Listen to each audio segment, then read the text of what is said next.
نے اپنے تلواروں کی نیامیں توڑ دی، اپنے سروں کے بال منڈوا کر گنجے ہو گئے، غسل شہادت کیا، احرام پہنے اور قبر حسین کے گرد طواف کیا، اس کے بعد ایک پختہ عزم کے ساتھ عین الوردہ کی جانب نکل پڑے۔ خدا ان لوگوں کی مغفرت کرے، اچھے لوگ تھے بیچارے۔ اگر وہ لوگ جیت گئے تو؟ تم میں لوگوں کی پہچان نہیں ہے ابراہیم، تم میں لوگوں کی پہچان نہیں ہے ابراہیم۔ اگر ان کے حلیے کو خوب غور سے دیکھتے تو ضرور سمجھ جاتے کہ توابین سالوں پہلے مر چکے ہیں اور ابھی قبروں سے دوبارہ اٹھائے گئے ہیں تاکہ محشر میں حسین کی مدد نہ کرنے کے جرم میں سزا پائیں۔ تم مٹھی بہ خیالات کے قیدی بن گئے ہو بن یزید۔ اس دن سے ڈرو کہ توابین عین الوردہ کے فاتح بن جائیں، اور جب وہ دن آئے گا تو عراق میں زبیریوں کی موت کا دن ہوگا۔ تم کس بات سے خوف زدہ ہو ابراہیم؟ ہم توابین کے دوست ہیں نہ کہ دشمن۔ توابین سمجھ گئے ہیں کہ تم مروانیوں کے مقابلے پر ان کے ذریعے ایک گوشت والی ڈھال بنانا چاہتے ہو۔ ہمیں توابین کے کام میں دخل اندازی نہیں کرنی چاہیے تھی۔ کوفے کی جانب اس لیے بھیجے گئے ہیں تاکہ مختار کا شر ختم کریں۔ ہر کام اپنے وقت پر ہوتا ہے ابراہیم، جلدی مت کرو، سب باری باری۔ تم دعا کرو کہ مختار اپنے اس عقیدے پر رہے اور اسے نہ بدلے اور توابین کی مدد کے لیے چلا جائے۔ تم مختار کو قید کیوں نہیں کر لیتے اس سے پہلے کہ اس کے ڈر سے دعائیں مانگنی پڑیں؟ مختار کو طاقت سے مغلوب نہیں کیا جا سکتا، مختار کو سیاست سے جال میں پھنسانا ہوگا۔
غلط خبر ملی تھی، شامیوں کا لشکر ابھی تک عین الوردہ تک نہیں پہنچا ہے۔ عین الوردہ سے جاسوس بھیجے وہ لوگ ایک دن اور ایک رات توڑے مگر شامیوں کے کوئی آثار نہیں ملے۔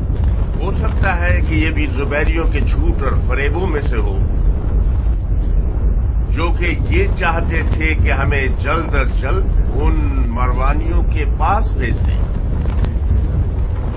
انشاءاللہ اگر اس جنگ میں جیت گئے تو آل زبیر کو عراق سے نکال پھینکیں گے۔ یہ کون سی بستی ہے مسیب؟ کرکیسیا۔ ہم کرکیسیا میں پڑاؤ ڈالیں گے تاکہ کچھ دیر آرام کر لیں۔ شہر کے دروازے بند کر دیے گئے ہیں۔ وہ کیوں؟ انہیں ہماری خبر ملی ہے، انہیں ڈر ہے کہ ان سے نہ لڑے۔ سید، حاکم کرکیسیا تو تمہارا جاننے والا ہے، تو اس نے آخر ایسا کیوں سوچا؟ کیا کہوں، یقیناً توابین کے ارادے سے واقف نہیں ہے۔ مسیب، اپنے جاننے والے کے پاس جاؤ اور کہو کہ ہمارا ارادہ شامی لشکر سے لڑنا ہے۔ کہو کہ ایک بازار لگا دیں تاکہ ہم لشکر والوں کی ضرورت کا سامان خرید لیں۔ جی شیخ۔ رفا، یہ پیغام ابو اسحاق کے لیے بھیج دو۔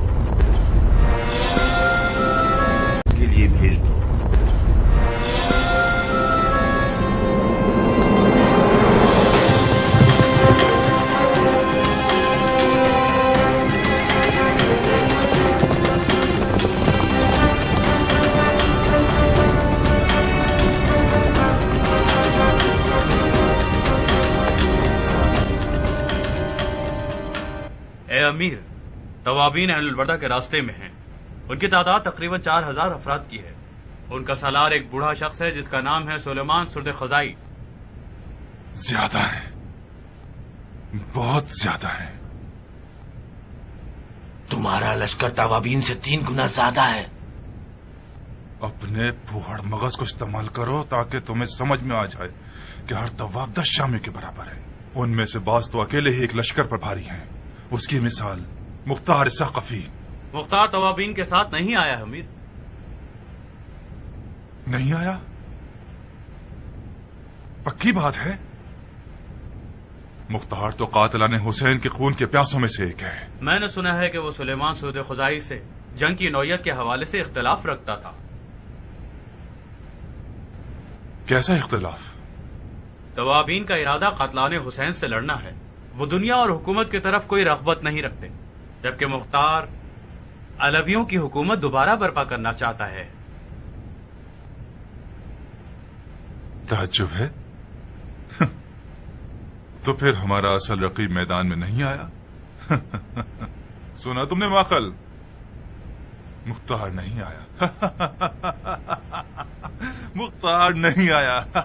یہ کذاب ثقفی پتہ نہیں کب تک ہمارے خوابوں کی وحشت بنا رہے گا. شرحبیل ابن زیکلا حسین ابن نمیر کو پیغام دو کہ جلد سے جلد عین البردہ پہنچیں. تم نے توابین کو کہاں دیکھا؟ قرقیسیہ میں پڑاؤ ڈالا ہوا تھا.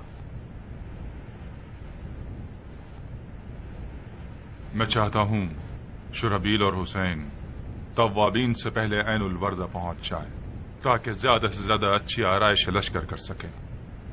حسین بن نمیر کو لکھو کہ توابین شیعوں کے لشکر کا مقدمہ ہے. اس میں کوئی شک نہیں کہ ان کے زندہ رہ جانے والے مختار کی فوج سے جا ملیں گے. لہذا جتنا ہو سکے ان کا قتل عام کرو.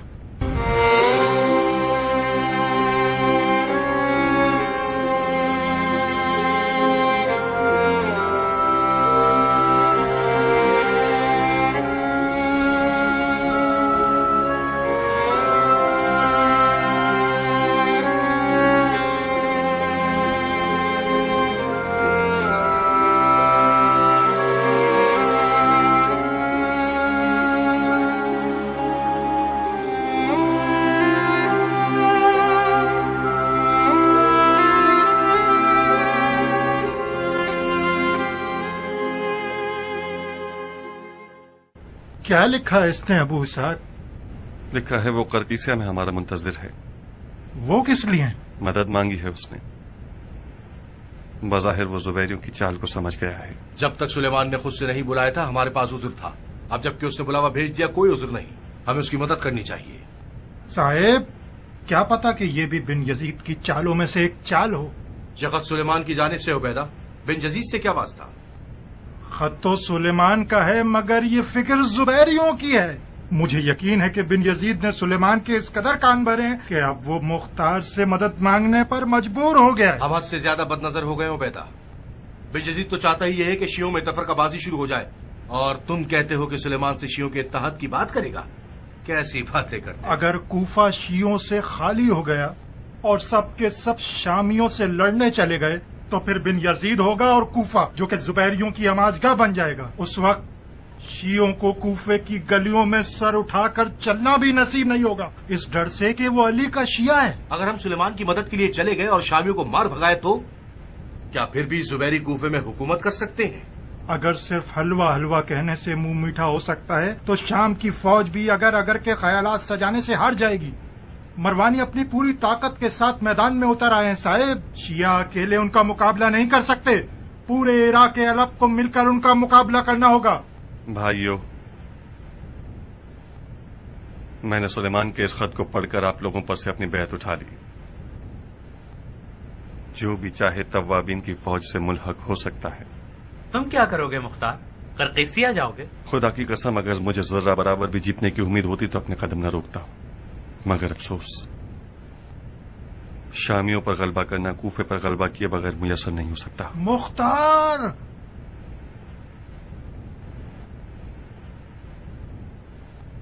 اطراف کو خالی مت کرو. بن یزید تمہارے لیے گھات لگائے بیٹھا ہے. گھبراؤ مت عبیدہ، توکل کرو.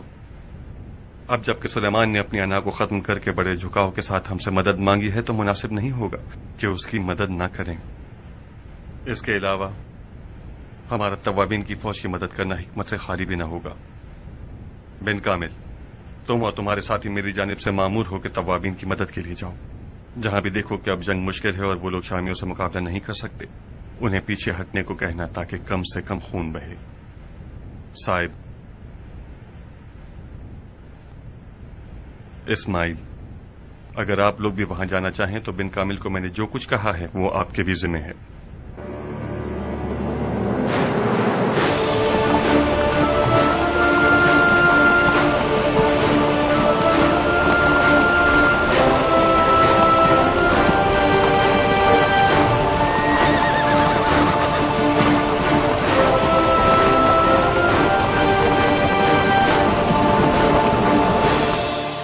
بن کامل اور صاحب مختار کے ساتھیوں میں سے ہیں. مجھے لگتا ہے کہ یہ ان کی ذمہ داری ہے کہ توابین کی فوج میں پھوٹ ڈالے. ان کی اصل ذمہ داری کے بارے میں کچھ سمجھ نہیں پائے. یہ گروہ منہ نہیں کھولتا ہے امیر. بڑی مشکل سے ان کے منہ سے کوئی بات نکلوائی جا سکتی ہے. مطلب کیا یہ ہو سکتا ہے کہ وہ لوگ سلیمان اور اس کے ساتھیوں کے درمیان پھوٹ ڈال کر انہیں شامیوں کی جنگ سے روک سکیں؟ کیا کہہ سکتا ہوں امیر. بعید نہیں ہے کہ ان کا ارادہ توابین کو سست کرنے کا ہو.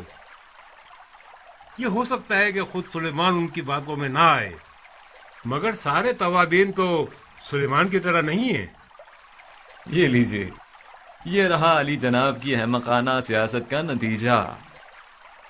مختار نے ایک چال کے ذریعے سے آپ کی پوری بازی خراب کر دی.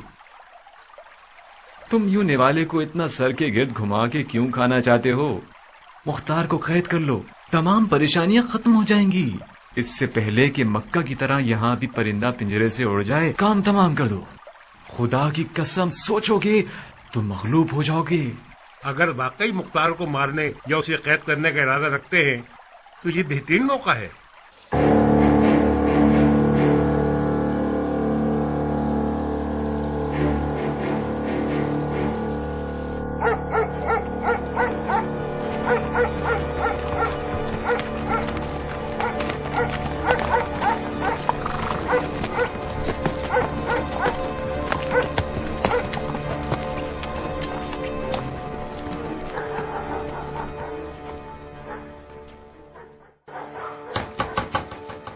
عبیدہ ٹھیک کہہ رہا تھا، آ گئے وہ لوگ.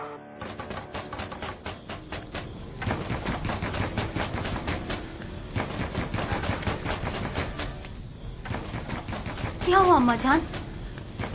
ان کے دستک دینے سے لگ رہا ہے کہ مختار کو شکار کرنے کے لیے آئے ہیں. خدایا رحم فرما. مختار کہاں ہے؟ آپ لوگ کون ہیں؟ کیا چاہتے ہیں؟ کہ آدھی رات کو لوگوں کو تنگ کر رہے ہیں؟ بکواس بند کرو ورنہ تمہیں کتوں کی خوراک بنا دوں گا. پیچھے ہٹو.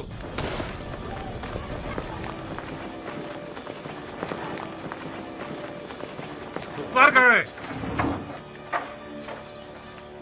تم لوگوں کو خدا کا خوف نہیں ہے کیا؟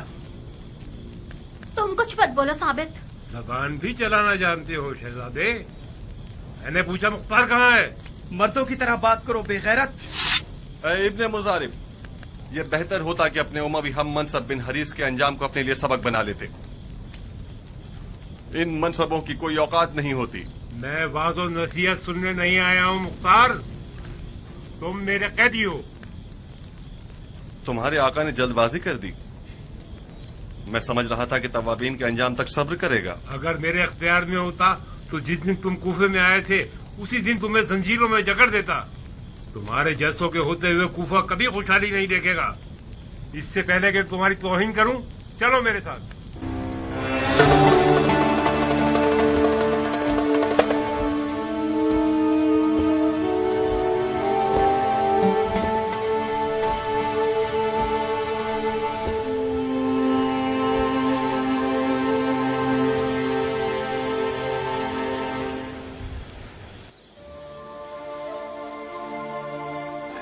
اماں جان، میری غیر موجودگی میں ام ثابت کا خیال رکھیے گا.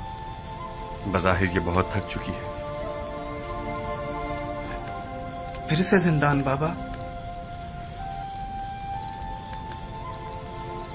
ثابت بیٹا، میرے لیے زندان اسی طرح ہے جیسے تمہارے لیے علم نجوم ہے.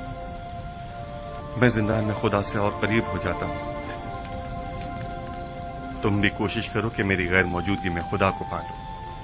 یہ زندان مکہ کی بیعت کا نتیجہ ہے. تمہیں زندان کی ضرورت ہے. جاؤ مختار، خدا تمہارا محافظ ہے. میرے پیچھے موت کو لبیک مت کہنا. مختار کے دل میں جو کچھ ہے اس کے لیے آپ کی سانسوں کی ضرورت ہے ماں. میں کوشش کروں گی کہ جی سکوں مختار.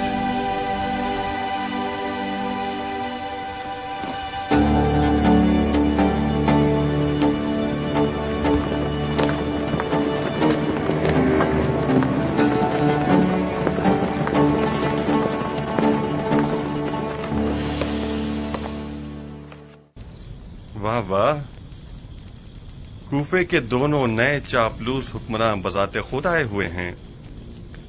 آپ لوگوں نے آدھی رات کو کیوں زحمت کی؟ آپ کے نوکر کافی حد تک سمجھدار اور فرما بردار ہیں. حیف ہے کہ اپنی نماز شب سے محروم ہو گئے آپ. ہم اس گھر کو قریب سے دیکھنے کے لیے آئے ہیں جس نے مسلمانوں کے خلفاء کے خلاف اس قدر سازشیں کی ہیں. بے شک سب سے کمزور گھر مکھڑی کا گھر ہوتا ہے، سمجھے؟ تم اسی طلحہ کے نواسے ہو کہ انہیں ثابت کر دیا کہ مختار علی کا شیعہ ہے. تم بہت ہوشیار ہو مختار، بہت. یہ میں اس وقت سمجھا جب تم نے کوفے کی امیری کو ٹھکرا دیا. مکے سے فرار خلیفہ کی پریشانی کا سبب بنا، لہذا مجھے بھیجا تاکہ تمہیں مہار کروں. ابن مزارب، جی امیر. اس سوئے ہوئے شیر کو احترام کے ساتھ اس کے نئے گھر کا راستہ دکھاؤ. چلو میرے ساتھ.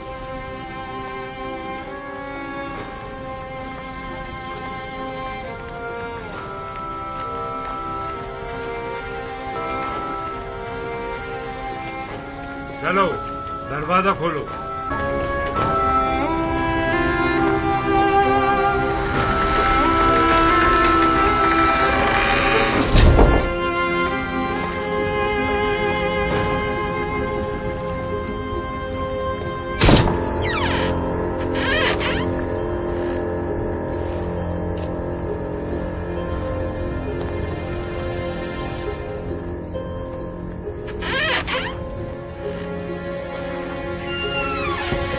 زبیر کا زندان بان بننا تمہاری مجبوری تھی کیا، جو اپنی آبرو کا سودا کر لیا بغیرت؟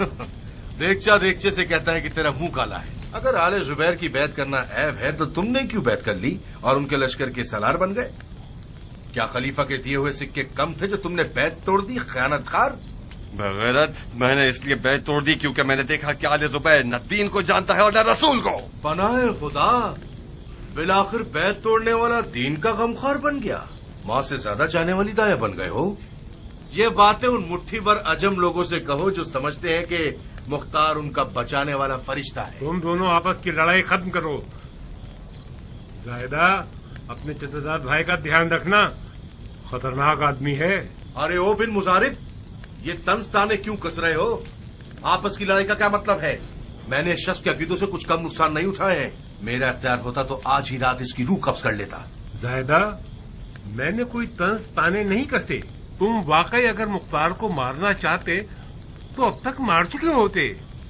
یہ اپنے خون کی خاصیت ہے، ایک دوسرے کا گوشت کھا لیتے ہیں مگر ہڈیاں دور نہیں پھینکتے. بہرحال دھیان رکھنا، غفلت سے کام لوگے تو نقصان اٹھاؤ گے. آؤ، میرا گناہ کیا ہے جو میں تمہارا چچازاد بھائی بنا ہوں فتنے؟ اگلی حکومت میں کیا بننا چاہتے ہو زائدہ؟ یہی زندان بان کی ذمہ داری جچتی ہے تم؟ اپنا منہ بند کرو. بوڑھے ہو گئے ہو مگر اب تک بچوں کی طرح خیالات سجاتے رہتے ہو.